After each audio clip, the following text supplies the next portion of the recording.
तो अब एक इम्पॉर्टेंट चीज है कि जी एसेट्स किस किस तरह के होते हैं। तो एसेट्स को मेजरली दो कैटेगरीज में क्लासिफाई किया जाता है, और भी मजीद क्लासिफिकेशन है, लेकिन ये दो तरह से एसेट को आइडेंटिफाई किया जाता है। एक कहलाते हैं टैंजिबल एसेट्स और एक कहलाते हैं इनटैंजिबल एसेट्स।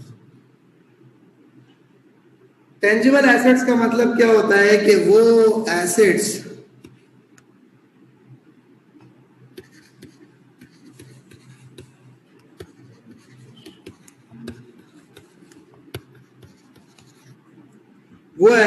जिनकी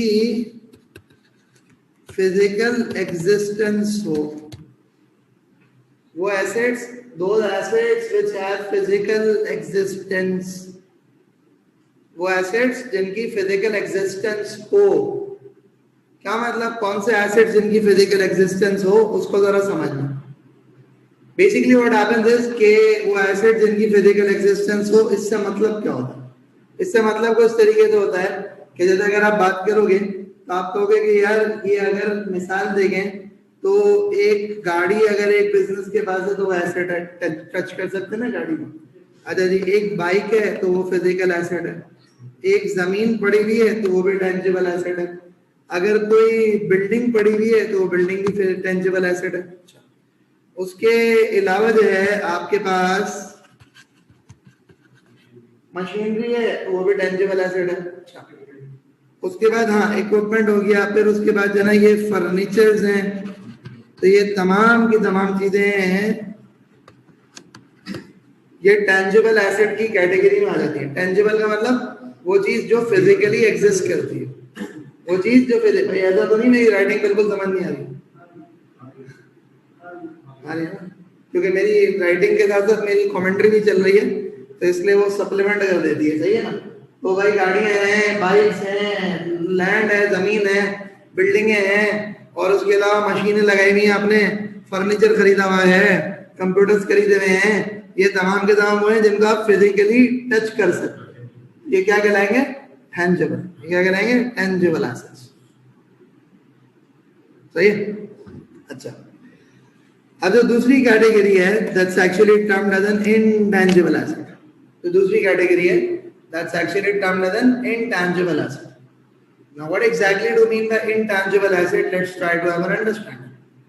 Intangible का मतलब क्या होता है कि एक ऐसा एसेट जिसकी फिजिकल एग्जिस्टेंस ना हो, एक ऐसा एसेट जिसकी फिजिकल एग्जिस्टेंस ना हो, that is considered to be an intangible asset.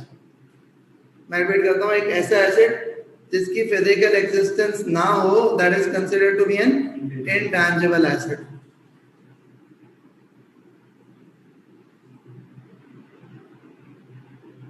सही है, यहाँ तक क्लियर है? अच्छा, अब देखें, बात समझिएगा। तो जब हम इंटेंजिबल एसेट्स की बात करते हैं तो मैंने आपसे कहा कि इंटेंजिबल क्या होता है? एक ऐसा एसेट जिसकी फिजिकल एग्जिस्टेंस ना हो, उसको कहते हैं इंटेंजिबल एसेट्स। अब बात सुनिएगा, समझिएगा। मतलब देखें, एक बात है, हमारे मोबाइल के अंदर ये एंड्रॉइड ऑपरेटिंग सिस्टम है या किसी के पास iOS है, तो ये तमाम की तमाम चीजें क्या है? ये ऑपरेटिंग सिस्टम्स, जैसे हमारे लैपटॉप्स के अंदर विंडोज होता है, एक्सेट्रा होता है, ये सारी चीजें बेनिफिट देती है ना। देखिए, मोबाइल के अंदर अगर एंड्रॉइड क्रैश कर जाए तो मोबाइल चलेगा?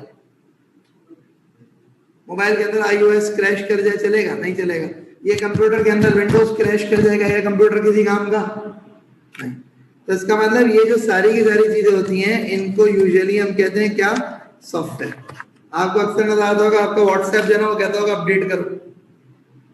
व्हाट्सएप अपडेट पे नहीं जाएगा तो अल्टीमेटली क्या हो जाएगा कि वो व्हाट्सएप चला ही नहीं पाओगे।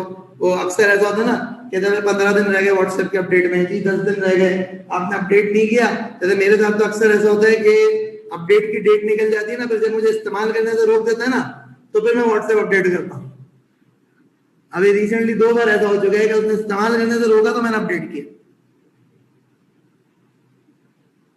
तो कहने का जो मकसद है और सब कुछ है वो ये है कि एसेट्स को कैटेगराइज किया जाता है दो मेजर कैटेगरी में। एक कहलाते हैं टेंजिबल एसेट्स, एक कहलाते हैं इनटेंजिबल एसेट्स। सही है यहाँ तक? हाँ, यहाँ तक क्लियर है?